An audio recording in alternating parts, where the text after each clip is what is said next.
एक दिन पहले तक ऐसा लग रहा था कि महाराष्ट्र में शिवसेना, एनसीपी और कांग्रेस के बीच की जो आपसी तालमेल और चहल पहल दिख रही थी, वो एक स्थिर सरकार के गठन की चहल पहल थी।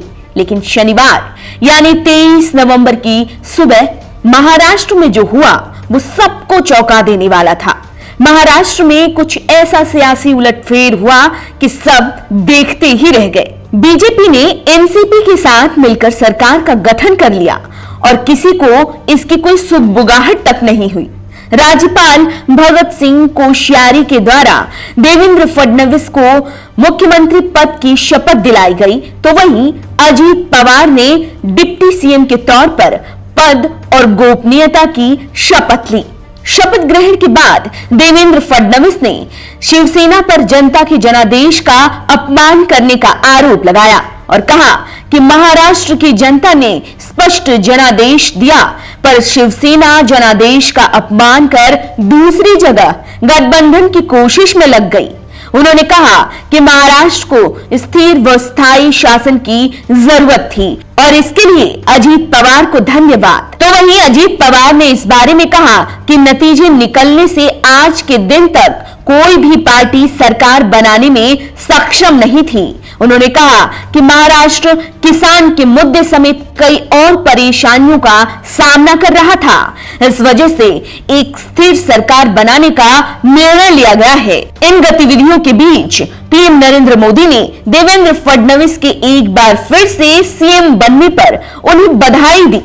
पीएम ने कहा कि देवेंद्र फडणवीस जी को सीएम और अजीत पवार जी को उप मुख्यमंत्री के तौर पर शपथ लेने पर बधाई। पीएम ने कहा कि मुझे विश्वास है कि महाराष्ट्र के उज्जवल भविष्य के लिए लगन से काम करेंगे।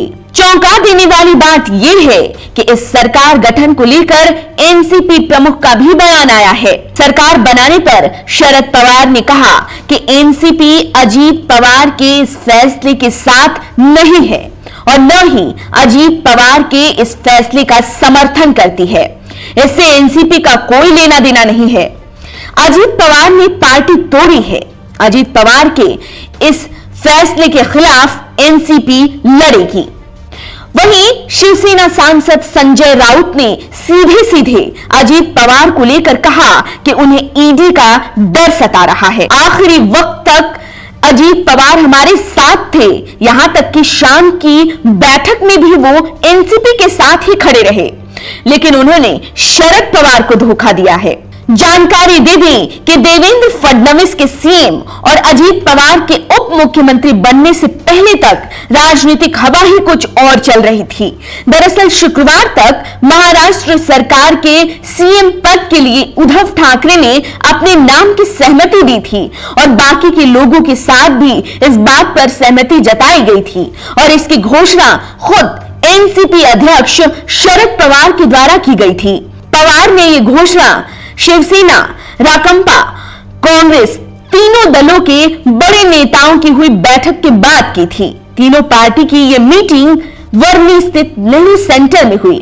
इसके थोड़ी ही देर बाद शिवसेना नेता संजय राउत का भी इस बारे में कहना था कि उद्धव ठाकरे सीएम पद को संभालने के लिए तैयार हैं।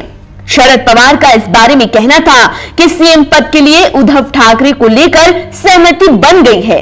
इसके अलावा बाकी मुद्दे पर बात होना अभी जारी है। यहां तक कि शनिवार को इस बारे में मीडिया के सामने बात भी होनी थी, लेकिन अचानक ही पूरा खेल ही पलट गया। गौर करने वाली बात यह है कि 21 अक्टूबर को महाराष्ट्र विधानसभा की 288 सीटों पर हुए चुनाव के बाद 24 अक्टूबर को नतीजे आए, लेकिन किसी भी पार्टी या गठबंधन ने राज्यपाल के सामने सरकार गठन का दावा ही पेश नहीं कर पाई, जिसकी वजह से राज्य में 12 नवंबर को राष्ट्रपति शासन लागू कर दिया गया।